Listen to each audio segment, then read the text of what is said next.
गहमा गहमी चल रही है लगातार सब कुछ।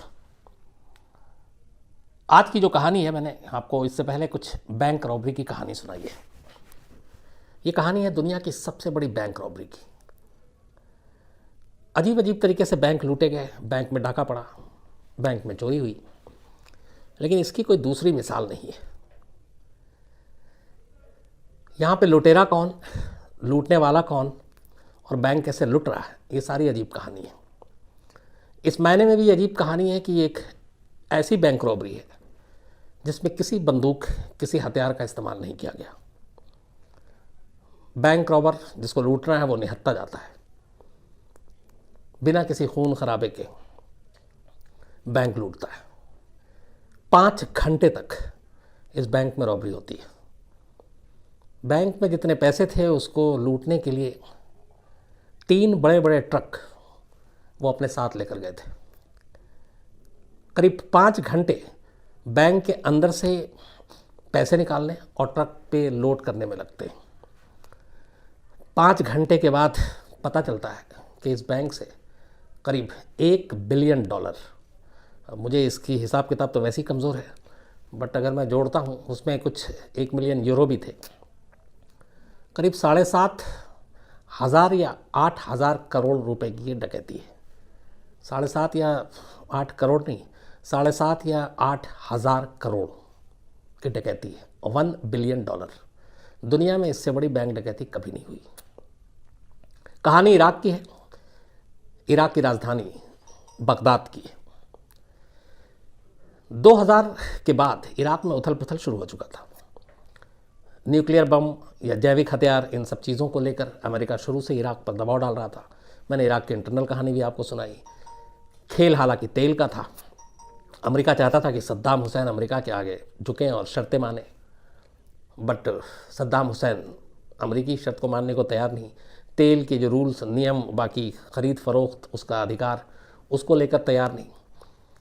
तो इन चीज़ों को लेकर अमेरिका और इराक में ठन गई थी, और अमेरिका का इल्ज़ाम था कि इराक जो है वो न्यूक्लियर बम बना रहा है, और उसको लेके बड़े दबाव थे।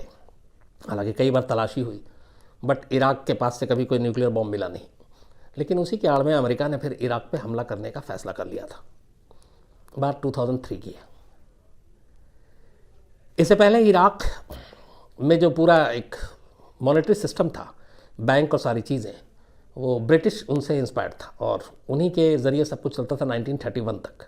देन बाद में इराक का अपना बैंक सिस्टम बना। सद्दाम के आने के बाद उसका नए तरीके से सारी चीज़ें हुई, और इराकी सरकार के अंडर में वहाँ के बैंक आए। तो उसी में से एक सेंट्रल बैंक ऑफ इराक, जो इराकी सरकार और इराक का मेन बैंक था। तो ये सेंट्रल बैंक ऑफ इराक की कहानी है। ये सद्दाम हुसैन को अब एहसास हो चुका था कि अमेरिका हमला करेगा इराक पर, और उसको लेकर दोनों तरफ तनाव भी था, तैयारियां भी चल रही थी। तभी सद्दाम हुसैन को इस बात का भी एहसास था कि अगर हमला होता है, उस वक्त तक ये नहीं मालूम था किस तरीके का हमला होगा। हालांकि शुरू में सद्दाम हुसैन को ये गलतफहमी थी कि शायद इतनी लंबी लड़ाई नहीं होगी, अमेरिका इस तरीके से मिसाइल और बम नहीं गिराएगा। लेकिन बगदाद और उसके आसपास बारिश ही हो गई थी मिसाइल की, लॉन्चर की और बमों की। तो इस गलतफहमी को लेके फिर भी तैयारी जारी थी सद्दाम की। और तभी सद्दाम ने फिर सोचा कि अगर इराक से लड़ाई होती है तो जो पैसे हैं बाकी, उन सबको कहीं पे सही जगह पे रखा जाए, क्या किया जाए, ये अलग अलग चीज़ें हैं। लेकिन ये सेकेंडरी है। असली कहानी शुरू होती है 18 मार्च 2003 को। 18 मार्च 2003 की सुबह ठीक 4 बजे सद्दाम हुसैन का दूसरा बेटा, जिसका नाम कुसै सद्दाम हुसैन था, जो कि वहाँ के नेशनल डिफेंस जो था उसका हेड भी था। सद्दाम के 2 बेटे थे, एक उदय और एक कुसै। तो कुसै सद्दाम हुसैन 18 मार्च की सुबह 4 बजे सद्दाम हुसैन के पर्सनल सेक्रेटरी आबिद अल हमीद महमूद के साथ अपने घर से निकलता है इस सेंट्रल बैंक ऑफ इराक जाने के लिए, जिसका हेडक्वार्टर बगदाद में था, जिसका ख़जाना, जिसकी तिजोरी, सब कुछ बगदाद में थी। इस सेंट्रल बैंक ऑफ इराक की खासियत थी कि जहाँ पे ये सारे पैसे रखे हुए थे, इसकी बिल्डिंग एक क्यूब की तरह बनी हुई है। इस पूरी बिल्डिंग में कोई विंडो नहीं है, इस पूरी बिल्डिंग में कोई दूसरा दरवाज़ा नहीं है। इस बैंक में जाने और बाहर निकलने का सिर्फ एक रास्ता और एक ही दरवाज़ा है, तो इसका मतलब यह है कि कोई अगर इस पर धावा बोलता है कि लूटने जाता है तो उसका निकलना बचना लगभग मुश्किल, नामुमकिन। लेकिन 18 मार्च की सुबह 4 बजे अचानक वहाँ पर कुसै सद्दाम हुसैन पहुँचते हैं, सद्दाम हुसैन का बेटा, साथ में सद्दाम हुसैन का पर्सनल सेक्रेटरी आबिद अल हमीद महमूद। और इसके बाद उस बैंक के अंदर सिर्फ 3 लोग और जिनको रहने दिया जाता है। उनमें से एक इस सेंट्रल बैंक ऑफ इराक के डायरेक्टर, एक इराक के फाइनेंस मिनिस्टर और एक इराकी ख़जाने के डायरेक्टर। तो कुल मिला के 5 लोग। बैंक में जाने के बाद जो सद्दाम हुसैन का पीए है वो डायरेक्टर को एक लेटर देता है जिसमें सिर्फ 2 लाइनें लिखी हुई थी। और वो लाइनें ये थी कि इस बैंक में जो पैसे हैं इसको किसी और महफूज ठिकाने पर ले जाना है, ये नेशनल सिक्योरिटी का इशू है। बस ये लाइनें थी कि इस बैंक के पैसे को कहीं और ले जाना है, ये नेशनल सिक्योरिटी का इशू है, इसलिए आप ये सारे पैसे कुसै सद्दाम हुसैन के हवाले कर दें। सेंट्रल बैंक ऑफ इराक के हेड ने इस पर्ची को पढ़ा। पढ़ने के बाद कोई दूसरा रास्ता ही नहीं बचा उसके पास, इसलिए कि जब देश का हुक्मरान ही अपने साइन, दस्तखत, सील, मुहर सबके साथ ये लेटर भेज रहा है और बैंक के हेड से कह रहा है कि इस बैंक में रखे हुए जितने भी पैसे हैं आप दे दीजिए, ये नेशनल सिक्योरिटी का इश्यूज़ को कहीं और ले जाना है, तो उसके पास सेकंड थॉट था ही नहीं। और इराक में तब तक सद्दाम हुसैन के बारे में ये मशहूर था कि सद्दाम हुसैन जो कहते हैं वही कानून है। तो डर के मारे इस हुक्म को माना गया। इसके बाद देखा गया कि कुसै सद्दाम हुसैन अपने साथ जब बैंक में पहुंचे तो उसके पीछे 3 बड़े बड़े ट्रक भी आए। उन 3 ट्रकों में तीनों ड्राइवर थे, इसके अलावा और कोई नहीं। उसके बाद बैंक के स्टाफ से कहा गया कि आप जितनी जल्दी हो सकते हैं सारे पैसे आप निकालें। बैग में भर भर कर उस बैंक से इसके बाद पैसे निकालने शुरू हुए और जो पैसे थे उसके अंदर वो एक एक करके ट्रक में डालने शुरू किए गए। करीब रकम इतनी ज़्यादा थी कि 5 घंटे लगे बैंक से पैसे निकाल कर ट्रक तक लोड करने में। कहते हैं कि उस दिन इस बैंक से 900 मिलियन अमेरिकी डॉलर बैग में रखे गए, 100 मिलियंस के बिल्स जो अलग अलग करेंसी के थे वो, और 100 मिलियन के यूरोज़। ये सारे बहुत सारे बैग में लाला कर इन 3 ट्रकों में रखे गए। इसके बाद ट्रक में जगह ही नहीं, इसलिए बहुत सारे पैसे और जो बचे वो छोड़ने पड़े इस सेंट्रल बैंक ऑफ इराक में। इन बैगों में पैसे रखने के बाद बिना किसी खून खराबे के कुसै सद्दाम हुसैन का पीए, ये लोग उस ट्रक के आगे आगे चलते हैं, ट्रक पीछे पीछे, और ट्रक निकल जाता है।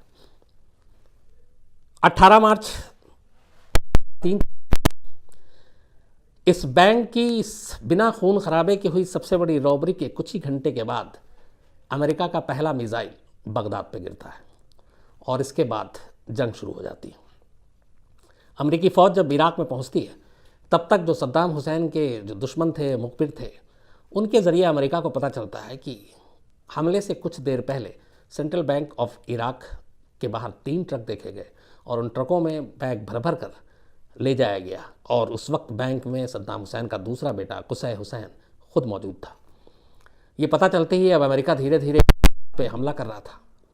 कुछ वक्त के बाद सेंट्रल बैंक ऑफ इराक पे भी अमेरिका का कब्जा हो गया। इसके बाद जो सद्दाम के सताए हुए लोग थे उनसे पूछताछ हुई तो फिर ये सच्चाई सामने आई कि करीब $1 बिलियन और यूरो इस बैंक से अमेरिका के हमले से कुछ देर पहले निकाल कर ले जाया गया। अब तफ्तीश शुरू हुई कि आखिर ये 3 ट्रक कहाँ गए। इन 3 ट्रक की तफ्तीश की गई तो अलग अलग इसके वर्जन आए। एक आया कि ये सद्दाम के खुफिया ठिकानों की तरफ गए, लेकिन कुछ पुख्ता तौर पर आया कि ये सीरिया की बॉर्डर की तरफ जाते हुए देखे गए। सीरिया में भी सद्दाम के ठीक ठाक कॉन्टेक्ट और सारी चीज़ें थी और ये माना गया कि सीरिया के बॉर्डर के ज़रिए इन पैसों को बाहर ले जाया गया। इसके बाद अमेरिका ने एक एक कर ठिकानों पे हमला करना शुरू किया। बिना खून खराबे के बैंक रॉबरी हो चुकी थी। अमेरिका इराक के बीच में अब जंग शुरू। एक एक करके फिर ठिकानों पे जब हमला किया गया तो एक सद्दाम हुसैन के महल से कुछ $1 मिलियन मिले। तो ये कहा गया कि शायद ये उसी बैंक का जो लूटा गया था वो पैसे थे। लेकिन बाद में पता चला कि जो सद्दाम का दूसरा बेटा उदय है, उसको हमेशा कैश रखने का बड़ा शौक था और उसके पास बेइंतहा कैश था। तो फिर ये बात आई कि ये उस बैंक के लूटे हुए पैसे नहीं है, बल्कि ये उदय के अपने कैश थे। इसके अलावा 2-3 जगह और से कुछ कैश मिले। बहुत सारे कैश इराकी अवाम के पास मिले, कुछ इराकी से और जो अमेरिकी सोल्जर थे, इन लोगों ने वहाँ पे लूट माट जब मची, जब सद्दाम के ऊपर हमला किया गया, सद्दाम कमज़ोर होते गया धीरे धीरे, तो फिर लूट मार भी शुरू हुई। तो कहते हैं कि बहुत सारे ऐसे फॉरेन करेंसी की लूट हुई जो इराकी जनता ने लूटे सद्दाम के अलग अलग ठिकानों से। तो अलग अलग किस्तों में पैसे तो मिले, लेकिन कभी ये पुख्ता नहीं हो पाया कि ये पैसे सारे वही थे जो सेंट्रल बैंक ऑफ इराक से लूटे गए थे, या फिर ये अलग अलग जो सद्दाम के बेटों ने अलग अलग ज़रिए से गैर कानूनी तरीके से कमाए, लोगों को जुल्म करके कमाए, वो पैसे थे। इसके अलावा 2 चीज़ें और आई। एक ये कि सद्दाम हुसैन ने इस सेंट्रल बैंक ऑफ इराक से सारे पैसे इसलिए निकाले कि अमेरिका से जब जंग हो और आगे ज़रूरत पड़े तो इन पैसों का इस्तेमाल इराक के लिए किया जा सके, लड़ाई के लिए किया जा सके। दूसरी थ्योरी ये थी कि सद्दाम हुसैन को यह एहसास हो गया था कि अमेरिका अगर हमला करता है तो अमेरिका से जीत मुश्किल है, तो इसलिए जो भी ख़जाने में है वो सब कुछ लेके अपना जान बचा कर यहाँ से भागेंगे, तो वो और उसकी फैमिली बाकी कहीं भी अगर जाकर रहती है तो वो कम से कम ठीक ठाक ज़िंदगी गुजार सके। हालांकि दुनिया की सबसे बड़ी बैंक डकैती करने के बावजूद, $1 बिलियन के बावजूद, नसीब ये देखिए कि इस हमले में कुसै और उदय, सद्दाम के दोनों बेटे मारे गए। और इस बैंक रॉबरी के करीब 8 महीने के बाद खुद सद्दाम हुसैन एक बंकर से गिरफ्तार होता है और उसके बाद सज़ा होती है, फिर फांसी होती है। तो दुनिया की सबसे बड़ी बैंक रॉबरी करने के बावजूद और जिन लोगों का इसमें हाथ था, उनमें से कोई भी इस पैसे का इस्तेमाल नहीं कर पाया। लेकिन वो पैसे का एक बड़ा हिस्सा कहाँ गया, ये भी एक राज है। कहते हैं कि सद्दाम के कुछ फैमिली के लोग हैं जो जिन तक ये पैसा पहुंचा, सद्दाम के कुछ सोर्सेज हैं उन तक ये पैसा पहुंचा। कुछ का कहना है कि नहीं, ये अमेरिकी सैनिक और अमेरिका के हाथ में ये पैसा पहुंच गया, लेकिन उन्होंने इसको छुपा लिया, क्योंकि रकम बहुत बड़ी है, 7 से 8 हज़ार करोड़ रुपए। तो इस पूरे रकम का जो अलग अलग किस्तों में कई बरामद भी दिखाई गई, लेकिन कहते हैं कि जितनी दिखानी चाहिए उतनी नहीं दिखाएगी। तो दोनों आज भी इसको लेकर सस्पेंस है कि इन पैसों का असली में क्या पूरा मिला, इस बैंक के लूट से मिला तो किसको मिला, अमेरिका के हाथ कितना लगा, अमेरिका ने इसका खुलासा नहीं किया, सद्दाम के रिश्तेदारों, उनके लोगों तक कितना पहुंचा, उसका खुलासा नहीं हुआ। तो ये सारी चीज़ें आज भी एक राज है। लेकिन सबसे बड़ी बात यह है कि दुनिया की सबसे बड़ी बैंक रॉबरी जो बिना किसी खून खराबे के, बिना हथियार के, उसका रिकॉर्ड इसी सेंट्रल बैंक ऑफ इराक के नाम है। $1 बिलियन और बिना खून खराबे के, बिना किसी हथियार के, सिर्फ एक पर्ची, 2 लाइन, और शराफत से वो सारे पैसे दे दिए गए। बाद में इसमें बहुत सारी कमेटी बनी, रिजर्व बैंक के कुछ अफसरों को जो जंग में रह गए थे उनको गिरफ्तार किया गया, उनसे भी पूछताछ हुई, इंक्वायरी कमीशन बैठी। उस सब की जो रिपोर्ट फाइनल आई वो यही थी कि जो इसके बड़े जितने भी अफसर थे सेंट्रल बैंक ऑफ इराक के अधिकारी थे, उनका सिर्फ एक लाइन कहना था कि अगर इराक के शासक का ही एक फरमान आए और एक पर्ची आए जिस पे मोहर भी हो, दस्तखत भी हो, हस्ताक्षर भी हो, साइन भी हो और हुक्म भी हो, तो उसको कौन कैसे टाल सकता है। इसका मतलब है कि सीधे मौत। और इराक में उस वक्त सद्दाम हुसैन का ये था कि अगर सद्दाम की किसी सड़क या घर में तस्वीर भी टेढ़ी हो तो कहते हैं कि मौत का फरमान जारी हो जाता था। तो उन्होंने अपना बचाव इस तरीके से किया कि जब बैंक का मालिक ही एक तरह से उस वक्त मालिक ही था सद्दाम हुसैन, का हुक्म है कि ये पैसे निकालने हैं, तो फिर कौन क्या कर सकता है। लेकिन इस तरीके से इस रॉबरी का नाम रिकॉर्ड में दर्ज हो गया वो इस तरीके कि दुनिया की सबसे बड़ी बैंक रॉबरी बन गई। तो ये थी कहानी सेंट्रल बैंक ऑफ इराक की, $1 बिलियन से ज़्यादा की लूट की, डकैती की।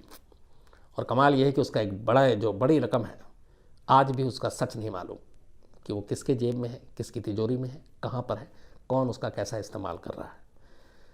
तो आज की कहानी में इतना ही। अब आपसे फिर मुलाकात हो।